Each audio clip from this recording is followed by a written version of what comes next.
Hello friends, welcome to our YouTube channel scjob.in। আজকের ভিডিওতে আমি কথা বলবো Kalyani university BA fifth semester Bengali major paper 7 NP long question suggestion 2025-2026 নিয়ে। তোমাদের মধ্যে যাদের ফিফথ সেমিস্টারে বেঙ্গলি মেজর পেপারটি রয়েছে, এই ভিডিওটি তাদের জন্য খুবই হেল্পফুল হতে চলেছে, তাই ভিডিওটি স্কিপ না করে শেষ পর্যন্ত দেখতে থাকো। আশা করছি তোমরা খুবই উপকৃত হবে। তো দেখো, তোমাদের সিলেবাসে রয়েছে ছোট গল্পের রূপভেদ ও বাংলা ছোট গল্প সিলেবাস 2025-2026। দেখো, ক ছোট গল্পের রূপভেদ, খ বাংলা ছোট গল্প কি কি রয়েছে দেখে নাও। তো এবার আমি তোমাদেরকে সিলেবাস অনুযায়ী কোন কোন পর্ব থেকে কি কি প্রশ্ন রয়েছে সেগুলি দেখাবো। তার আগে তোমাদেরকে একটি কথা বলে রাখি, আমাদের কাছে তোমরা সমস্ত সেমিস্টারের সমস্ত পেপারের সাজেশন পিডিএফ কপি পেয়ে যাবে। একটি পেপারের ফিফথ সেমিস্টারের সাজেশন প্রাইস মাত্র 150 টাকা। আর আরও একটি কথা তোমাদের জানিয়ে দিই, তোমরা অনেকেই জিজ্ঞাসা করো যে ম্যাম শর্ট কোশ্চেনগুলো কি দেবেন না। তাদের জন্য বলে রাখি, অবশ্যই শর্ট কোশ্চেনগুলো দেওয়া হবে। এটি যেহেতু পেইড সাজেশন, তাই ভিডিওতে আমরা শুধুমাত্র লং কোশ্চেন অ্যান্সারগুলোই দেখাই, শর্ট কোশ্চেন অ্যান্সারগুলো ভিডিওতে দেখানো হয় না। তোমরা যখন 150 টাকা পেমেন্ট করে সাজেশনটি বাই করবে, তখন তোমাদেরকে লং সাজেশন এবং শর্ট সাজেশনের দুটো পিডিএফ কপি সেন্ড করে দেওয়া হবে। ক ছোট গল্পের রূপভেদ, ছোট গল্পের সংজ্ঞা, বৈশিষ্ট্য, গঠন প্রণালী, ছোট গল্পের শ্রেণী। প্রথম প্রশ্ন রয়েছে ছোট গল্প কাকে বলে, ছোট গল্পের শ্রেণী বিভাগ সম্পর্কে আলোচনা করো। আমাদের সাজেশনে প্রত্যেকটি প্রশ্নের উত্তর খুবই সুন্দর পয়েন্ট আকারে দেওয়া রয়েছে, তোমরা দেখতেই পাচ্ছ। প্রত্যেকটি ইউনিটের বেশি গুরুত্বপূর্ণ প্রশ্নোত্তরগুলি সাজেশনের প্রথম দিকে এবং কম গুরুত্বপূর্ণ প্রশ্নোত্তরগুলি তারপরে সাজানো রয়েছে।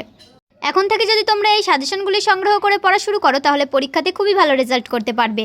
আর আমাদের কাছ থেকে যদি তোমরা এই সাজেশন পিডিএফ কপিটি সংগ্রহ করো, তাহলে তোমাদেরকে আলাদা করে আর কোনো টেক্সট বুক বা সাজেশন বুক ফলো করতে হবে না। এই সাজেশন পিডিএফ কপির মধ্যে থেকে সমস্ত প্রশ্নোত্তর কমন পেয়ে যাবে। এরপরের প্রশ্ন, ছোট গল্পের সংজ্ঞা ও বৈশিষ্ট্যগুলি লেখো, যে কোনো 4টি ছোট গল্পের নাম লেখো। আমাদের ওয়েবসাইটেও এই সাজেশনের বেশ কয়েকটি গুরুত্বপূর্ণ প্রশ্ন উত্তর আপলোড করা রয়েছে। তোমরা যারা আমাদের সাজেশন কোয়ালিটি কেমন হবে তা দেখতে চাও, তারা আমাদের ওয়েবসাইটটি ভিজিট করে দেখে এসে সাজেশন পিডিএফ কপিটি বাই করে নিতে পারো। এরপরের প্রশ্ন, ছোট গল্পের সূচনা ও সমাপ্তির বৈশিষ্ট্যগুলি উদাহরণ সহ আলোচনা করো, অথবা ছোট গল্পের সূচনা ও সমাপ্তি কেমন হওয়া উচিত সে সম্পর্কে আলোচনা করো। এই ভিডিও ডেসক্রিপশন বক্সে তোমরা পেয়ে যাবে আমাদের WhatsApp number, website link, online payment number এবং আরও অন্যান্য ইম্পর্টেন্ট ইনফরমেশন, তাই ডেসক্রিপশন বক্সটি ফলো করতে একদমই ভুলো না।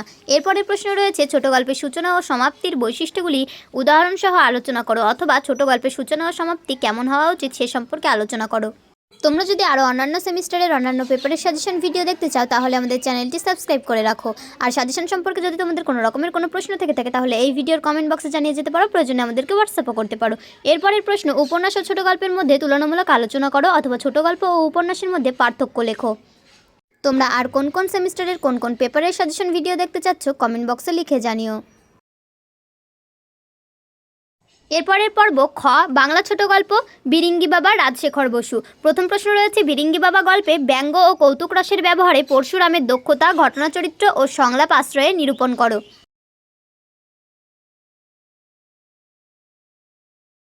এরপরের প্রশ্ন রয়েছে তিনি মূর্তির পর মূর্তি গড়িয়া তুলিয়াছেন, এমন করিয়া গড়িয়াছেন যে মনে হইল ইহাদিগকে চিরকাল জানি। পরশুরাম সম্পর্কে রবীন্দ্রনাথের এই মন্তব্য বিরিঙ্গি বাবা গল্প সম্পর্কে কতদূর প্রযোজ্য বিচার করো।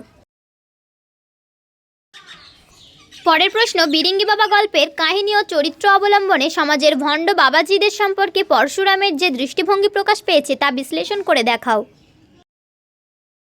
এরপরের প্রশ্ন, বিরিঙ্গি বাবা গল্পে কারা কিভাবে বাবাজির ভণ্ডামি উদ্ঘাটিত করে দিয়েছিলেন বিবৃত করো।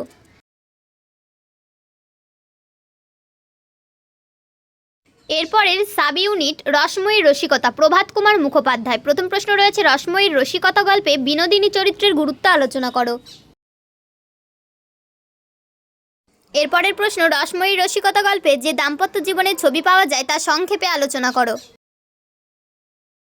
এরপরের প্রশ্ন, রসময়ীর রসিকতা গল্পের নামকরণের সার্থকতা আলোচনা করো। এরপরের প্রশ্ন, রসময়ীর রসিকতা গল্পটি ভূত ছাড়া ভূতের গল্প, আলোচনা করো। এরপরের প্রশ্ন, রসময়ীর রসিকতা গল্পে প্রভাত কুমার মুখোপাধ্যায়ের শিল্প ভাবনার পরিচয় দাও। এরপরের প্রশ্ন, রসময়ীর রসিকতা গল্পে রসময়ীর চরিত্র বিচার করো। এরপরের প্রশ্ন, ক্ষেত্রমোহনের চরিত্র বিচার করো। এরপরের সাব ইউনিট, মহেশ, শরৎচন্দ্র চট্টোপাধ্যায়। প্রথম প্রশ্ন রয়েছে মহেশ গল্পটি অবলম্বন করে গফুরের চরিত্রটি বিশ্লেষণ করো। এরপরের প্রশ্ন, মহেশ গল্প অবলম্বনে আমিনার চরিত্র আলোচনা করো। এরপরের প্রশ্ন, মহেশ গল্প অবলম্বনে তর্করত্ন চরিত্রটি সংক্ষিপ্ত পরিচয় দাও। এরপরের প্রশ্ন, পিতা ও কন্যার মাঝখানে এই যে একটুখানি ছলনার অভিনয় হইয়া গেল, বক্তা কে? ছলনার প্রসঙ্গটি বিশ্লেষণ করো। পরের প্রশ্ন, একটি মূক পশুকে অবলম্বন করে মহেশ গল্পে যে জীবনরস পরিবেশিত হয়েছে তা বিশ্লেষণ করে দেখাও। এরপরের প্রশ্ন, মহেশ গল্পে বাংলাদেশের দুর্দশাগ্রস্ত ও অত্যাচারিত কৃষক জীবনের যে চিত্র অঙ্কিত হয়েছে তার বিশদ পরিচয় দাও। এরপরের প্রশ্ন, মহেশ গল্পে গফুর ও আমিনার মতো মৃগ পশু মহেশও জীবন্ত হয়ে উঠেছে, বক্তব্যটি কতখানি প্রাসঙ্গিক তা আলোচনা করো।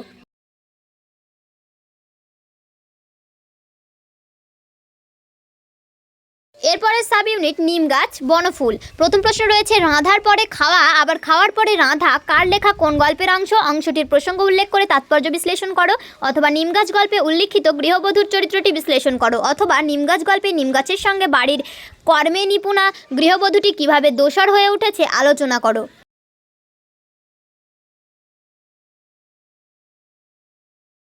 এরপরে প্রশ্ন, অনুগল্প হিসাবে নিমগাছ গল্পের সার্থকতা বিচার করো। অথবা ছোট গল্প হিসাবে নিমগাছ গল্পের শিল্প সার্থকতা বিচার করো।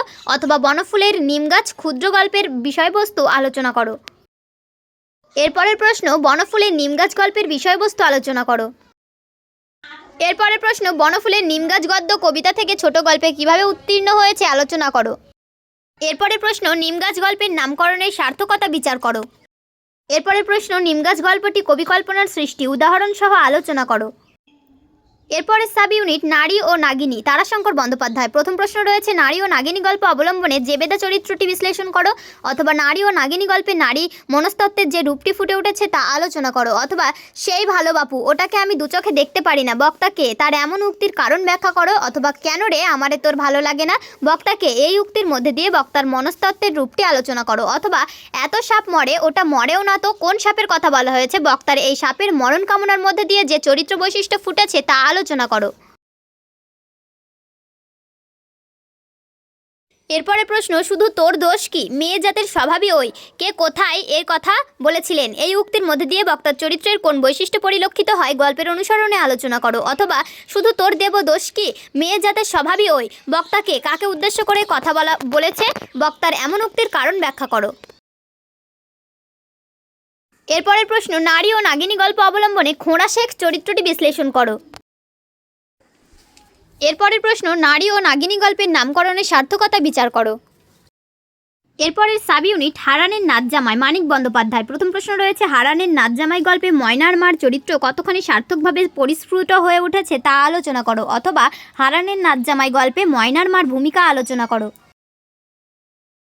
এরপরের প্রশ্ন, হারানের নাচজামাই গল্পে তেভাগা আন্দোলনের পটভূমিতে লেখা সর্বহারা মানুষের দুঃখের কাহিনী যেভাবে পরিস্ফুট হয়েছে তা আলোচনা করো। অথবা হারানের নাচজামাই গল্পের শ্রেণী বিচার করো। অথবা ছোট গল্পের আধারে গণজাগরণের এক সার্থক সাহিত্যিক দলিল মানিক বন্দ্যোপাধ্যায়ের হারানের নাচজামাই গল্পটি মানিকের সমকালীন বাংলাদেশের এক বৃহৎ চিত্ররূপ, ছোট গল্পটির স্বপ্নায়তন ক্যানভাসে সার্থকভাবে রূপায়িত বিশ্লেষণ করো। অথবা মানুষের সমুদ্রের ঝড়ের উত্তাল সমুদ্রের সঙ্গে লড়া যায় না, লেখকের উপলব্ধ এই সত্য কিভাবে প্রতিভাত হয়েছে হারানের নাচজামাই গল্পটি অবলম্বনে তা আলোচনা করো। এরপরের প্রশ্ন, হারানের নাচজামাই গল্পের বিষয়বস্তু পর্যালোচনা করো। পরের প্রশ্ন, হারানের নাচজামাই গল্পের নামকরণের সার্থকতা বিচার করো।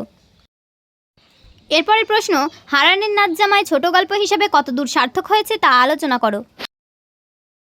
এরপরে সাব পর্ব পুঁইমাচা, বিভূতিভূষণ বন্দ্যোপাধ্যায়। প্রথম প্রশ্ন রয়েছে, পুঁইমাচা গল্পের নামকরণের সার্থকতা বিচার করো। এরপরের প্রশ্ন, পুঁইমাচা গল্পে খেন্তির ট্র্যাজেডি ও স্বভাব পুঁইমাচার মাধ্যমে ফুটেছে আলোচনা করো। পুঁইমাচা গল্পে খেন্তির ট্র্যাজেডি ও স্বভাব পুঁইমাচার মাধ্যমে ফুটেছে আলোচনা করো। এরপরের প্রশ্ন, ছোট গল্প হিসেবে পুঁইমাচার সার্থকতা আলোচনা করো।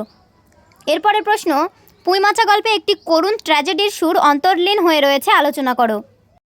এরপরের প্রশ্ন, প্রকৃতি ও মানুষ পুঁইমাচা গল্পে একে অপরের পরিপূরক আলোচনা করো। এরপরের সাব পর্ব রয়েছে টোপ, নারায়ণ গঙ্গোপাধ্যায়। প্রথম প্রশ্ন রয়েছে, টোপ সম্বন্ধে লেখক এক আরণ্যক ইতিহাস, এক বিচিত্র শিকার কাহিনী বললেও এর তাৎপর্য বহুদূর বিস্তৃত আলোচনা করো। অথবা টোপ মূল বক্তব্য আলোচনা করো। এরপরের প্রশ্ন, নারায়ণ গঙ্গোপাধ্যায়ের টোপ গল্পটি আলোচনা করো। এরপরের প্রশ্ন, টোপের রাজবাহাদুরের মধ্যে অমানবিক নিষ্ঠুর রাজতান্ত্রিক রূপ দেখি আলোচনা করো। অথবা টোপ গল্প অবলম্বনে রাজা বাহাদুর চরিত্রটি বিশ্লেষণ করো। এরপরের প্রশ্ন, টোপ গল্পের আশ্চর্য দক্ষতার লেখক তরাই অঞ্চলের আরণ্যক ইতিহাস ও ফুটিয়েছেন আলোচনা করো। এরপরের সাব পর্ব ফসিল, সুবোধ ঘোষ। প্রথম প্রশ্ন রয়েছে ফসিল শ্রেণী সংঘাতের চিত্র নানা শ্রেণীর আশ্চর্য বর্ণনায় লিপিবদ্ধ, আলোচনা করো। অথবা দেশীয় রাজ্যের শাসনতন্ত্র ও জীবনযাত্রার এক আশ্চর্য উজ্জ্বল ও তথ্যবহুল চিত্র ফসিল। গল্প প্রসঙ্গে এই মন্তব্যের সত্যতা, লেখকের পরিবেশ রচনার কৃতিত্ব অবলম্বনে লেখো।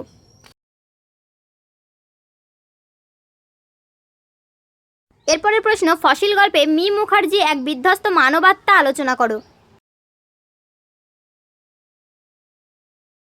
এরপরের প্রশ্ন সুবোধ ঘোষের ফসিল গল্পে আদিবাসী জীবনযাত্রার যে ছবি পাওয়া যায় তা লেখো।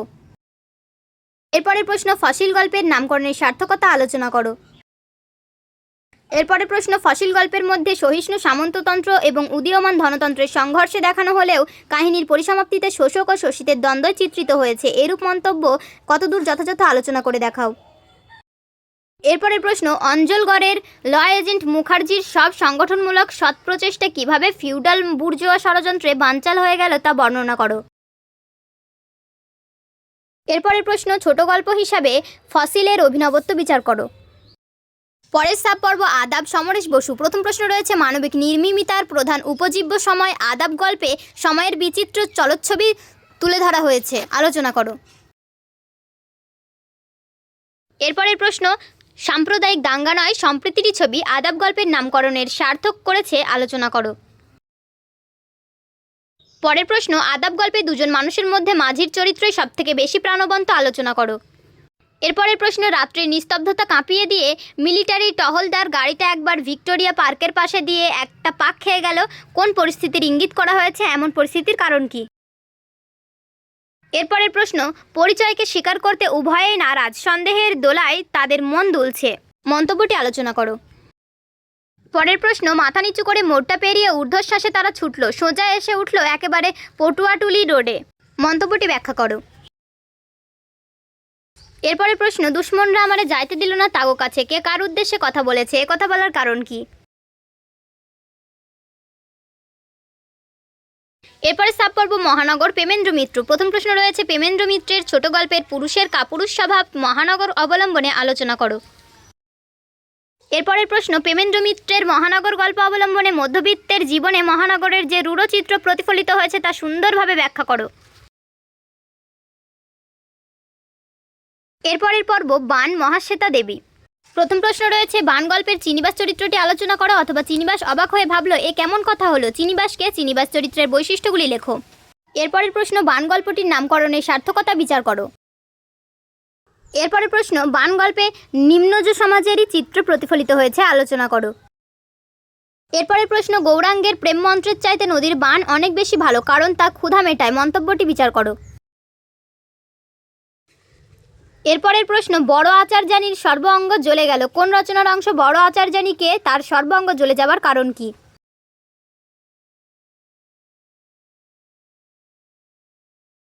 পরের প্রশ্ন গল্পের এই জায়গাটি চিনিবাসের বড় প্রিয়, কোন গল্পের কথা বলা হয়েছে, গল্পের কোন জায়গাটি চিনিবাসের প্রিয় এবং কেন? এরপরের প্রশ্ন যেন চোখ দিয়ে গিলে খায়, কার কথা বলা হয়েছে, সে কেন চোখ দিয়ে গিলে খায়? তো এই ছিল আমাদের আজকের সম্পূর্ণ সাজেশনের ভিডিওটি যদি তোমাদের কাছে ভালো লেগে থাকে তাহলে ভিডিওটিতে একটি লাইক করে তোমাদের বন্ধুদের কাছে শেয়ার করে দাও, যাতে তারা উপকৃত হতে পারে। ভিডিওটি যদি তোমাদের কাছে হেল্পফুল মনে হয়ে থাকে তাহলে চ্যানেলটি সাবস্ক্রাইব করে অল নোটিফিকেশনটি অন করে রাখো এবং এরকম আরও হেল্পফুল ভিডিও সবার আগে দেখতে থাকো।